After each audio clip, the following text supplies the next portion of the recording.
and understanding of exactly what was going on in Cobb County, because some comments were made that the way we do things up here and all this. If this were Columbus and the Muskogee County School District and all the chaos that goes on there, I'm very familiar with that. Or Troup County and LaGrange, I'm very familiar with that. So I want to thank your staff, Senator Setzler's staff, and the best admin anybody could have. Her name is Google. For giving me the opportunity to research the history of this situation. Not only was I able to read the judge's order, but I was able to read the original lawsuit that was filed in Cobb County. And I'm very happy and pleased to see my good friend Eric Allen here today. I call him Representative Allen. We came into the Georgia General Assembly together, became good friends, and he and I have the same feelings about this as far as the politicalization of school boards. And when I read that first lawsuit, I was shocked at how many references to politics was in there, and sadly, how everybody was identified by the color of their skin as opposed to their role or whatever they were doing. And so, but I have a very clear understanding of what's going on there. I want to thank Senator Setzler for his hard work on this and providing me information. I know things about certain types of math now that they will wake me up crying in the middle of the night. But I do appreciate everybody getting me up to speed on the history of what's going on there in Cobb County. And I do feel that by moving this legislation forward, we are carrying out a responsibility that is very clear under the law in the Georgia General Assembly. Thank you for that worthy discussion there, Mr. Wilp.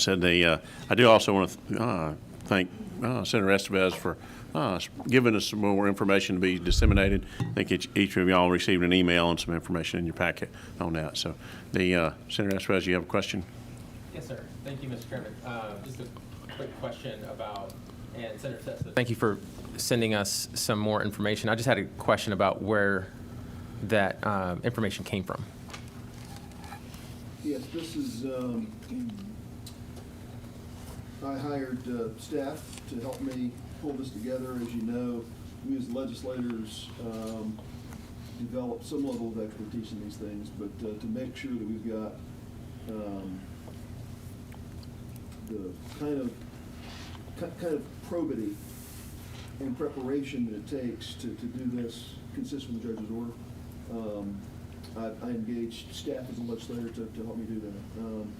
A couple of things that did, as you can see, is the demographic layout I provided both for total population, voting age population, compactness ratings to be able to look at the benchmark 2012 plan, what was proposed under 2022, which was litigated, and then the proposed plan, how for all those criteria we've exceeded what was, we've addressed demonstrably the concerns of the court, and then also for core retention, the ability to keep the districts more similar, and specifically address what you raised in our committee hearing the other day, in specific districts, specific populations. As you know, there's many criteria we look at, race is only one of them.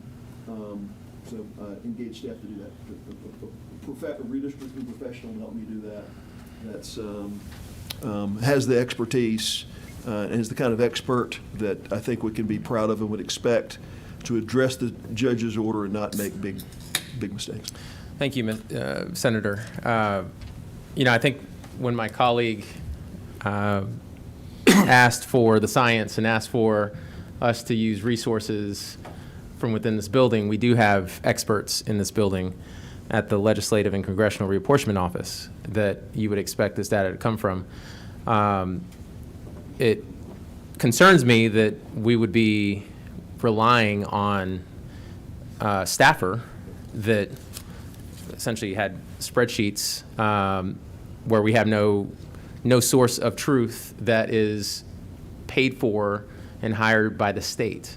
I haven't been here very long, but I do know that in the past, when these maps and the data are presented, it's presented with the seal and from data using data that comes from this office.